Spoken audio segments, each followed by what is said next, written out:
You used to be on our shows at least once a week. Over the last couple of years, you've moved around what show that might be. I would do a regular. I was on one day of the week.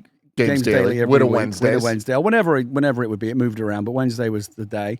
And then I obviously did XCast for a while, and then I just kind of flowed in and out as needed. I mean, you were XCast the entire time, right? From the I was. very me and Mike were the only. We were just from the very beginning. In fact, it started with me, if you remember, complaining about how PlayStation had a podcast and there was no Xbox equivalent, and so Greg said if we hit a certain number on a particular fundraiser, we'll do an XCast pilot, and we did it. And it was originally started off with me, Mike, and Alana, as you recall, and then Alana went off to Sony. Paris stepped in, and we did that for a while, and that was fun too.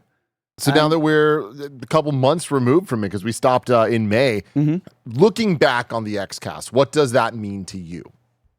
I mean, it's funny because I don't particularly align with one platform over another, but like, if I had to express a slight preference, I like the Xbox. Historically, that is just what I've liked. And sometimes you can't always put your finger on why you like one platform over another, but there's definitely a sentimental attachment. I had an Xbox, I had an OG Xbox. I was actually editor briefly of the official Xbox magazine back in the day. I was the guy that reviewed the original Halo for the launch issue of the original Halo. I Xbox don't magazine. think I knew that. I had to go to Seattle and played it. And I went up there as a PC. I was editor-in-chief of PC Gamer at the time.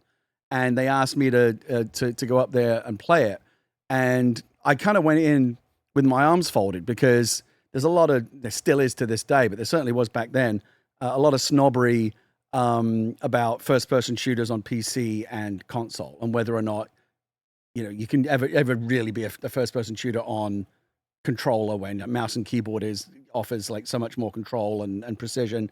And there's arguments either way. I used to be a big mouse and keyboard guy. Now I mostly play shooters on controller, and I'm much more agnostic about it. But what turned me on to it in the first place was the original Halo. I went up there kind of with my arms folded, very much as a mouse and keyboard guy going, because they had tried it before, right? There had been other first-person shooters prior to, I think like SOCOM had already been out at that point, and maybe Killzone, a couple of PlayStation games, and like it just never, it never felt, if you come from mouse and keyboard, it's like, come on, this is a joke. This is like a baby's toy.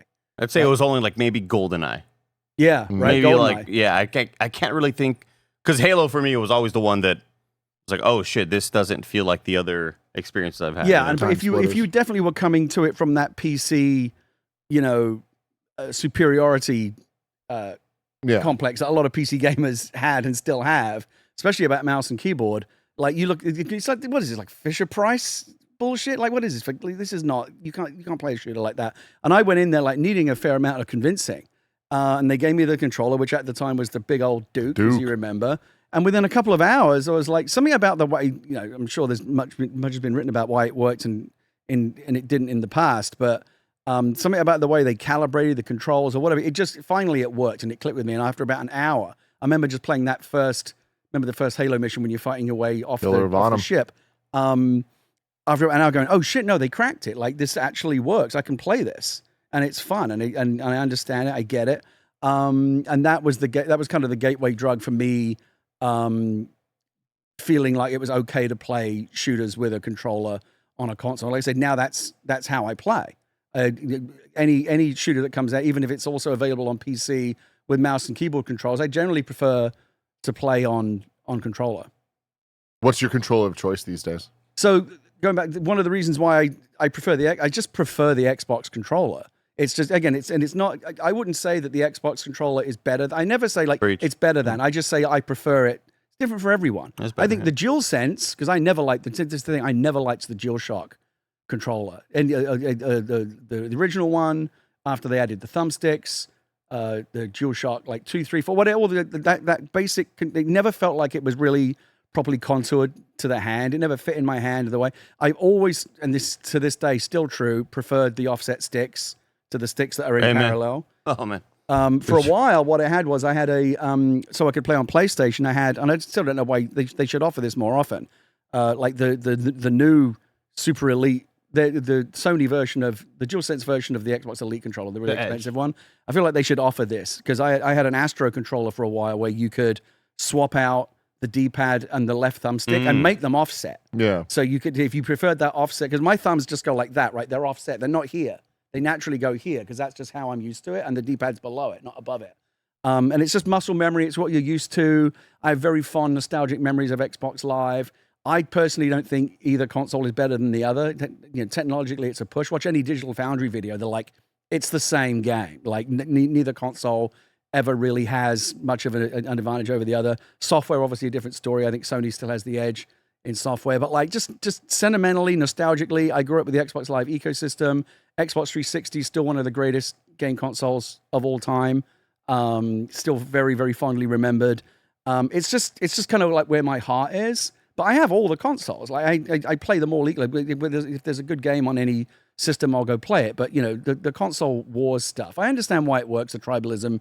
You buy one console over another. You need to feel like you have made the right decision in picking one over the other, and so you dig in, right? And that's how you get this kind of tribalism. It's been around forever. But I'm just happy to play games wherever they are. But if a game is, you see it all the time in the kind of funny game codes, like who wants a code for this game or another, I'll always ask for the Xbox because I know they're going to be the same game on each console.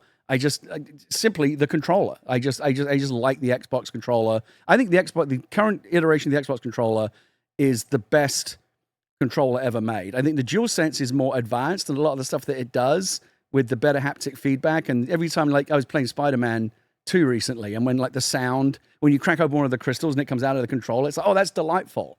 And it does so many clever little things. And I really think Xbox has got some stuff to catch up on there. Like the Xbox, I do hope there is going to be a new iteration of the Xbox controller that adds the better haptics and stuff like that. But like, I started with an Atari 2600 joystick. I started with this, right? And I've had the paddles. I've had a Microsoft Sidewinder, which was the precursor to the Xbox controller. Remember the Sidewinder? Yeah. I've played everything. I've tried everything. And there's to me, to pick up and just instantly get to grips with and know how it works, the Xbox controller is still the best one ever designed on a basic level. This episode is brought to you by Monster Hunter Now. There's never been a better time to jump in and play Monster Hunter Now. The game allows you to embark on a global quest in the real world to track down and hunt monsters from the Monster Hunter universe with your friends. For a limited time, earn a powerful Mr. Beast sword and shield, the perfect starter weapon for new hunters via the Mr. Beast quest line. Check this out. Wait. Late for work. Then Monster Hunter Now. Boring date. Then Monster Hunters Now. Then now. Then now. Then now. Then Not now. Then now.